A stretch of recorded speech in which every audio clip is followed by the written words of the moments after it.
বাংলাদেশে ব্যাপক দুর্নীতি এবং গভীর বিস্তৃতি ঘটেছে, তার অন্যতম কারণ হচ্ছে যে উচ্চ পর্যায়ে দুর্নীতির ক্ষেত্রে এক ধরনের বিচারহীনতা নিশ্চিত করা হয়েছে। যারা ক্ষমতার সাথে সংশ্লিষ্ট, সেটা দুর্নীতি হোক আর অর্থ পাচারই হোক, ব্যাংক লুণ্ঠনই হোক বা বিভিন্ন ধরনের জালিয়াতি হোক, সবকিছু ক্ষেত্রেই যখন আইন উচ্চ পর্যায়ে ব্যক্তিদের সংশ্লিষ্টতা দেখা যায়, বিশেষ করে ক্ষমতাসীন অবস্থায় উচ্চ পর্যায়ের ব্যক্তিবর্গ, তাদের ক্ষেত্রে কোনো কার্যকর পদক্ষেপ গ্রহণ করার ক্ষেত্রে সংশ্লিষ্ট প্রতিষ্ঠানগুলো বিশেষ করে দুদক অকার্যকতার পরিচয় দিয়েছে। এটি যার ফলে দুর্নীতি কিন্তু উৎসাহিত হয়েছে। এর পাশাপাশি আরো কিছু বিষয় আছে, যেমন আমরা ধারাবাহিকভাবে গত 22 বছর যাবৎ বাংলাদেশে কালো টাকাকে বৈধ করার সুযোগ দেওয়া হয়েছে এবং কোনো প্রশ্ন রাখা যাবে না।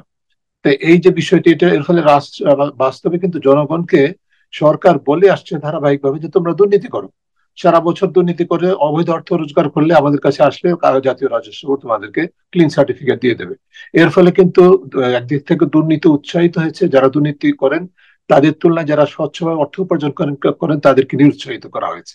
তো এই ধরনের আইনি প্রাতিষ্ঠানিক কাঠামোকে এক ধরনের দুর্নীতিগ্রস্ত ব্যক্তিদের হাতে জবরদখল হয়ে যাওয়ার কারণে দুর্নীতির এই ধরনের ব্যাপক গভীরতা এবং বিস্তৃতি ঘটেছে বাংলাদেশে। আমি যেটা বলতে পারি সেটা হচ্ছে যে কয়েকটি বিষয়ের গুরুত্ব দেওয়া অপরিহার্য হবে। একটি হচ্ছে যে দুদকে, আপনি যেটা বললেন যে দুদকের বেশ কিছু দুদকের নিজস্ব আইন আছে, সেটিকে বিভিন্ন ভাবে ডাইলুট করা হয়েছে বা দুর্বল করে দেওয়া হয়েছে তাদের বিধিমালা সংশোধনের প্রণয়ন এবং সংশোধনের মাধ্যমে। আর দুদকের উপরে প্রভাব সৃষ্টিকারী বেশ কিছু সম্পূরক আইন আছে, যেগুলো যেমন আমি ইতিমধ্যে মেনশন করলাম যে আমাদের প্রতি বছর যে কর আইনটি হয়, সেটি দুদকের ক্ষমতাকে খর্ব করে। আবার সিভিল সার্ভিস অ্যাক্টের বিভিন্ন ধারা, বিশেষ করে সরকারি কর্মকর্তাদের আটকের ক্ষেত্রে পূর্ব অনুমতি লাগবে দুর্নীতির অভিযোগের ক্ষেত্রে, এই ধরনের ধারাগুলো আছে।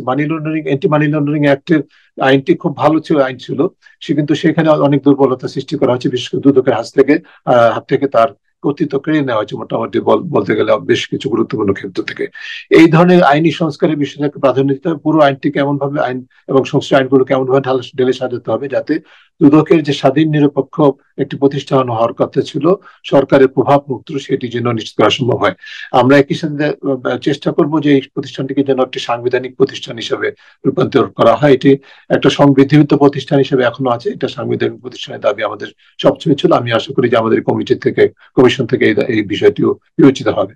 দ্বিতীয় যে বিষয়টির উপরে নজর দিতে হবে সেটি হচ্ছে যে দুদকের যে নিয়োগ প্রক্রিয়া, বিশেষ করে উচ্চ পর্যায়ে নিয়োগ প্রক্রিয়া, কমিশনার বা চেয়ারম্যান এবং অন্য কমিশনারকে নিয়োগ যেটা দেওয়া হয়, যদিও একটা মোটা দাগে নিয়োগ প্রক্রিয়া নির্ধারিত আছে, কিন্তু সেটি কখনো অনুসরণ করা হয় না, লোক দেখানো অনুসরণ করা হয়, যার মাধ্যমে যেটা করা হয় যে দলীয় প্রভাবে, দলীয় বিবেচনায় এবং দলীয় প্রভাবে প্রভাবান্বিত ব্যক্তিদেরকে দুদকে বিশেষ করে উচ্চ পর্যায়ে নিয়োগ দেওয়া হয়, যার ফলে দলীয় আনুগত্যটাই সেখানে থাকে।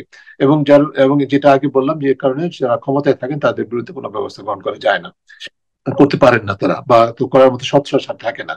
এটি এক। এর শুধু তার কিন্তু এটা শুধু কমিশনারদের মধ্যে সীমাবদ্ধ নয়, দুদক কিন্তু এক ধরনের আমলাতন্ত্রের হাতে জিম্মি হয়ে গেছে। কারণ দুদকের উচ্চ পর্যায়ে কমিশনারদের পরবর্তী পর্যায়ে যারা নিযুক্ত হন, পেশনে নিযুক্ত হন, তারা সকলে আমলাতন্ত্র থেকে আসেন। আমাদের দেশে আমলাতন্ত্র, আমরা সবাই জানেন যে আমলাতন্ত্র আবার দলীয় প্রভাবে প্রভাবিত।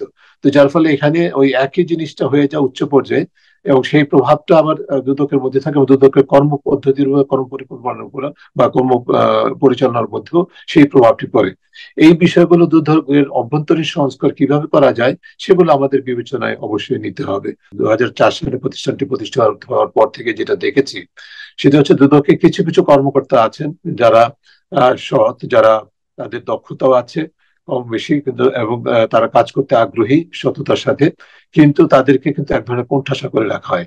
কারণ এই যে এক ধরনের অভ্যন্তরীণ সিন্ডিকেটের মতো আছে, যারা ওই দলীয় প্রভাবে প্রভাবান্বিত এবং আমলাতন্ত্রের হাতে একটা দুদককে করায়ত্ত করে রাখতে চায়, এই মহলের হাতে কিন্তু তারা প্রভাবের কারণে তারা কোণঠাসা।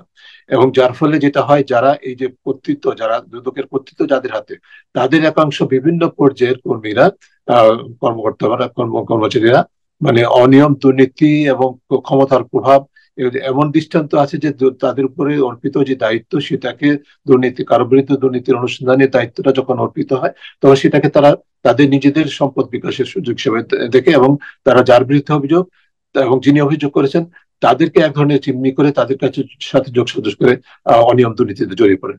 এই ধরনের বিষয়গুলো বিরাজ করেছে দীর্ঘদিন যাবতই। আমরা সেগুলো নিয়ে বিভিন্নভাবে সংস্কার প্রস্তাবনা করেছি, সেগুলো মানা হয়নি। কিন্তু আমরা এখন একটা সুযোগ এসেছে এগুলোকে ঢেলে সাজানোর মতো, কিভাবে নিয়ন্ত্রণ করা যায় সেই ব্যবস্থায় যেতে হবে। আর আরেকটা দিকে একটু এই প্রসঙ্গে বলতে চাই, সেটা হচ্ছে দুদকের সক্ষমতার বিষয়টা আমাদেরকে ভুললে চলবে না। তার কারণ হচ্ছে করাপশন হচ্ছে, দুর্নীতি হচ্ছে একটা সফিস্টিকেটেড ক্রাইম, এবং সেই সফিস্টিকেশনটা ক্রমাগত আরো বেশি সফিস্টিকেশন, উন্নততর বা অধিকতর সফিস্টিকেশন হচ্ছে। যে কারণে দুদকের যে পেশাগত উৎকর্ষ, সেই জায়গা থেকে হাত দিতে হবে কিভাবে সেটাকে আধুনিকায়ন করা যায় এবং যুগোপযোগী করা যায় কনসিস্টেন্টলি, ধারাবাহিকভাবে। দুদকের সাথে কিন্তু বেশ কয়েকটি প্রতিষ্ঠান আছে দুদকের পাশাপাশি স্ব স্ব অবস্থান থেকে এমন এবং সামষ্টিকভাবে সমন্বিতভাবে কাজ করার কথা, সেটি বাংলাদেশে আসলে খুব মানে হয় না বললেই চলে। যার মধ্যে আছে বিএফআইইউ, আছে জাতীয় রাজস্ব বোর্ড, পুলিশের সিআইডি, অ্যাটর্নি জেনারেলস অফিস।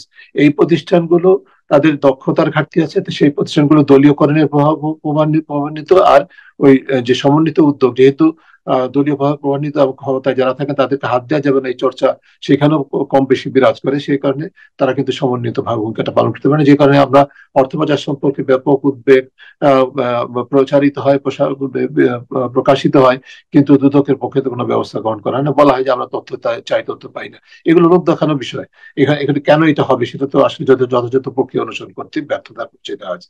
কাজে এই প্রতিষ্ঠানগুলোর দিকেও নজর দিতে হবে কিভাবে যে তার বিশেষ করে তাদের কর্মক্ষেত্রে যে অংশটুকু দুদকের কাজের সাথে সম্পূরক বা প্রভাব সৃষ্টি করে, সেগুলো কিভাবে উচ্চতর পেশাগত উচ্চতর পর্যায়ে নিয়ে যাওয়া যায়, সেগুলো ভাবতে হবে আমাদেরকে। পুরো সংস্কার বা রাষ্ট্র সংস্কারের যে পুরো এজেন্ডা, সেটা সম্পর্কে বলছি। আমি বলছি যে দুর্নীতি দমন কমিশনের সংস্কার আর রাষ্ট্র সংস্কারের যে কার্যক্রম, সেটি কিন্তু এক সূত্রে গাঁথা। বিশেষ করে রাজনৈতিক অঙ্গনের সংস্কার এবং আমলাতন্ত্রের সংস্কার এবং দুর্নীতি দমন কমিশনের সংস্কার সম্পূর্ণভাবে অঙ্গাঙ্গীয় ভাবে জড়িত। ছাত্র জনতার আন্দোলনে যারা নেতৃত্ব দিয়েছেন, তাদের দুর্নীতি প্রতিরোধ বা দুর্নীতি দমন কমিশন সম্পর্কে কি ভাবনা, সংবাদ কর্মীরা দীর্ঘদিন কাজ করে যাচ্ছেন, এক্ষেত্রে তাদের চ্যালেঞ্জ, তারা কিভাবে কি অভিজ্ঞতা দুদকের সাথে কাজ করার ক্ষেত্রে বা দুর্নীতি প্রতিরোধক কাজ করার ক্ষেত্রে, অন্যান্য অংশীজন যারা আছেন, বিশেষজ্ঞ আছেন, তাদের সাথে আলোচনা করে আমরা একটা জায়গায়, আশা করছি আমি যে আমরা একটা জায়গায় পৌঁছাতে পারবো, যেটা যার মাধ্যমে একটা আদর্শ প্রত্যাশিত দুদক আমরা কিভাবে গঠন করা যায়, সংস্কার করা যায়, সেটি দিক নির্দেশনা নিয়ে বেরিয়ে আসতে পারবো।